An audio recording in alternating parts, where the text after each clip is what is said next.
Hello, everybody, and welcome to Forever Sports. And in potentially the biggest, or maybe the final nail in the coffin for the rumored Rebel R360 League has officially landed. A joint statement issued by 8 of the 10 traditional Tier 1 nations has come out rejecting the R360 competition and basically saying any player that decides to make a move to the R360 would be deemed ineligible for international selection, which means that any player that moves to this league will not be able to play international rugby. For these unions, will not be able to take place, will not be able to take part in a World Cup, for example, in any of the major competitions, your Six Nations, your Rugby Championships, and you'd effectively be ending your international careers should you choose to take up a contract in the Rebel League. And I mean, it's been brewing, to be honest. We thought at one stage it was kind of dead in the water. Then all of a sudden we heard that it had been put forward to sort of World Rugby to kind of be sanctioned, to be officially sanctioned, and again a bit more legs. And there was rumors about a couple of key players who apparently have signed deals. And now we've got a joint statement about the competition itself. Before we get into the statement, please do smash a like on the video. Please do subscribe to the channel as well. Right, so this has been issued by the following: New Zealand Rugby, Rugby Australia, South Africa, so SA Rugby, Ireland Football Union, RFU, England, Scotland, France, and Italy. So those are the unions that have all put out this exact same statement. In fact, my email box has been very, very boring. It's about 6 of the same mails. And it says the following. It says, as a group of national rugby unions, we are urging extreme caution for players and support staff considering joining the proposed R360 competitions. We all welcome new investment and innovation in rugby and support the ideas that can help the game evolve and reach new audiences. But any new competitions must strengthen the sport as a whole, not fragment or weaken it. Among our roles as national unions, we must take a wider view on new propositions and assess their impact on a range of areas, including whether they add to the rugby's global ecosystem for which we are all responsible, or whether they are not a net negative to the game. R360 has given us no indication as to how it plans to manage player welfare, how players would fulfill their aspirations of representing their countries, and how the competition would coexist with the international and domestic calendars, so painstakingly negotiated in recent years for both our men's and women's games. The R360 model, as outlined publicly, rather appears designed to generate profits and return them to a very small elite, potentially hollowing out the investment that national unions and existing leagues make in community rugby, player development, and participation pathways. International rugby and our major competitions remain the financial and cultural engine that sustains every level of the game. From grassroots participation to elite performance, undermining that ecosystem would be enormously harmful to the health of our sport. These are all the issues that would have been much better discussed collaboratively, but those behind the proposed competition have not engaged with or met all unions to explain and better understand their business and operating model. Each of the national unions will therefore be advising men's and women's players that participation in R360 would make them ineligible for international selection. Right, a lot to get through in that statement. It doesn't look that long, but there's a lot of different elements of it. The first thing is the fact that there's obviously been no. Interesting. There obviously has been engagement from R360 with certain unions. And my guess is, for example, in RFU, England would probably have been in certain discussions. But it definitely seems that there's not been discussions with R360 with all the different unions around the world as to how it fits into the global ecosystem. And I think the obvious answer is that I think it very deliberately didn't want to fit into the ecosystem. It wasn't a league that was going to be alongside Top 14, the Prem, URC, Super Rugby. This was going to be an alternative. It was always going to be an alternative. A big money, blockbuster type of league.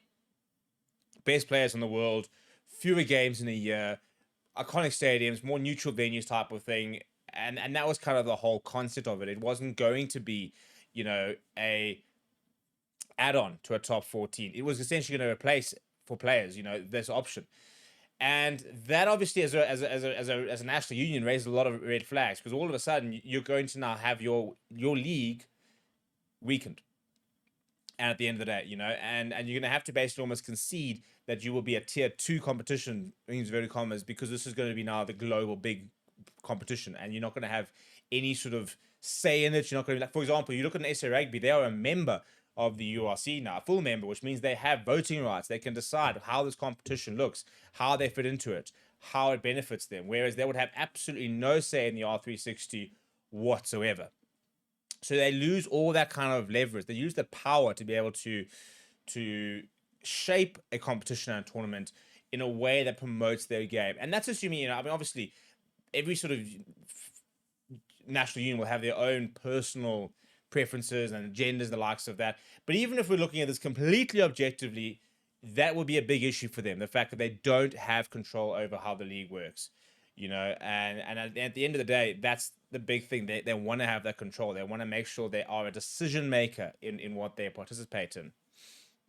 In terms of managed player welfare, that's an ironic statement because the whole point of R360 is going to be less rugby. So it's an interesting concept to go in and basically take a player welfare stance, which is quite a nice big moral high ground, when the proposed league was supposed to be fewer games in a year, which is in theory probably better for the players because they play too much rugby at the moment. I certainly don't think that you can't justify a player who plays in the Prem or the top 14 and internationally. Look at Will Skelton. He had to fly back from the Rugby Championship, go back to France, play a game for La Rochelle, now go back for the Bledisloe 2. Now he's back at the top 14. Then he goes into the Alternation Series. You can't for me argue that the R360 was going to be worse than that. It was going to be a lot less games, for example, far fewer games anyway. So I'm not sure that one. In terms of the filling the aspiration of the international countries, I also don't think that's that particularly hard. Coaches have got license to pick players. Just like you pick a player from the French league, or you pick a player from the Prem, or you pick a player from Japan, you can pick a player from R360. That is a pretty minor hurdle, if you ask me, in terms of getting around. It's at the end of the day, it's a league.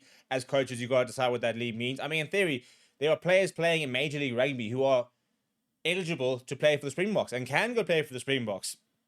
They don't rate the league, so they're not going to pick from there, but in theory, they can. So I don't understand why it's up to a competition to sort of talk about that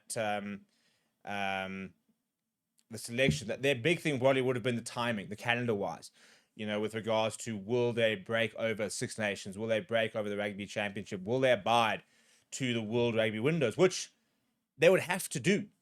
In theory, if it was going to be sanctioned by World Rugby, they would then have to abide with the World Rugby international windows and releasing players. They would have to abide to that. So in theory, that part would have been taken care of to a certain degree, as far as I understand, because they have to then conform with World Rugby standards to be sanctioned by them, which includes then having to release players in international windows.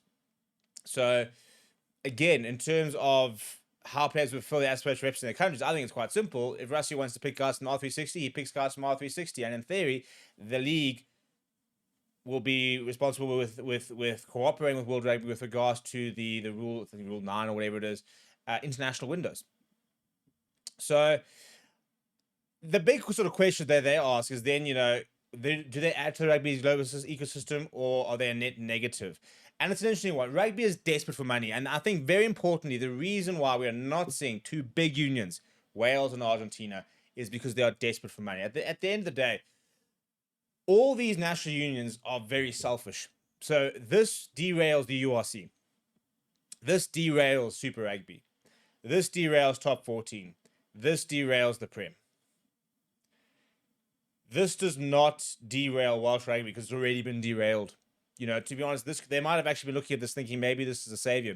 This gives all our players potentially the salaries they need to go play rugby at a high level, and they could still then potentially come play for Wales. Similarly for Argentina. Argentina really struggle with the fact that a lot of their players, all their players in fact, had to go play in Europe really, or Super Rugby, and then availability becomes an issue with regards to them being able to come into camps, for example, to be able to be available for incoming tours and outgoing tours.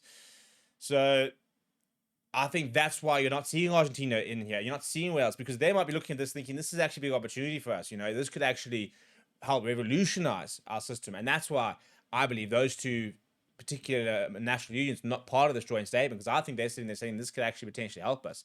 Whereas you look at France, for example, and they're sitting there with the best league in the world in the top 14, and they're saying absolutely not. We've got the top 14, we've got the Predator, and it's such a strong they're the best league in the world, and this potentially could derail it. So, yeah, there is obviously a lot of selfishness with regards to the kind of statement that's been made. For me, it's difficult to know what this R360 would have done for rugby. I think we really need the financial injection. I think that rugby's needed to have been modernized for a long time. Not so much in terms of now we need a big global league, but just the way it's marketed, the way it's brought across. You know, the product itself needs to modernize so that it can become financially sustainable. The Prem, for example, has not been, all those clubs have not been financially sustainable, and as a result, they're really struggling. So I think the R360 was quite a good initiative in terms of having to force unions to reassess.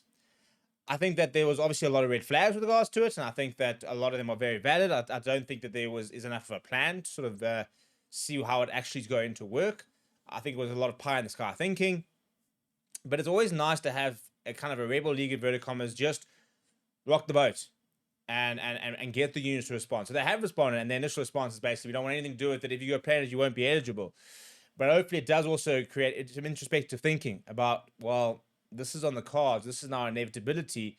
How do we negotiate it? How do we make sure that the next proposal, for example, we can also justify not going with? Or how do we make sure how do we actually almost take steps towards finding the middle ground to what R360 is trying to do, and why it potentially might exist? You know, how do we get to such a situation where we don't need a competition like that, or we don't want a competition? There's a demand for competition like that. But what do you think? Let me know down in the comments below. Smash a like on the video. Subscribe to the channel as well. Do you think it's the right decision from the SA Rugby, or don't you? Let me know in the comments below, and I'll chat to you guys all very soon.